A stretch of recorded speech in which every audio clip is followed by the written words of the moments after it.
Students, চলো আমরা ধরে আরেকটা শর্ট ভিডিওতে নিয়ে এসেছি, যেটা হচ্ছে তোমাদের সোর্স ট্রান্সফরমেশন। তাহলে আজকে আমরা সোর্সের পড়ছি, যেটা আছে সেটা সোর্স ট্রান্সফরমেশন।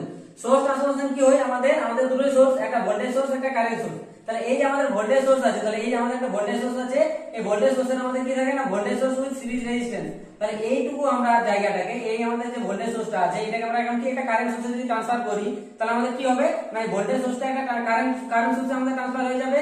আর এই যে রেজিস্ট্যান্স আছে, এটা আমাদের কোথায় চলে যাবে? এখন আমাদের প্যারালালে চলে যাবে। তার জন্য কি হয়েছে, কারেন্ট সোর্স উইথ প্যারালাল আর, এটা হচ্ছে আমাদের ভোল্টেজ সোর্স উইথ সিরিজ আর। তাহলে আমাদের কি হলো না, এই যে টু পার্টটা আছে, এই পার্টটা আমাদের কি হয়ে গেল, আমাদের সোর্স ট্রান্সফরমেশন। তাহলে এই যে আমাদের কারেন্টের ভ্যালু, এখন কারেন্টের ভ্যালু আমাদের কত হবে না, I ইকুয়াল হয়ে যাবে, যাকে তুমি নিয়ে যাচ্ছ যে ভোল্টেজ সোর্সটাকে, তার ভোল্টেজের মান বাই আমাদের এর একপাশে যে রেজিস্ট্যান্সটা ছিল সেই রেজিস্ট্যান্সের মান। তাহলে I এর ভ্যালুটা কত হবে না, V বাই R।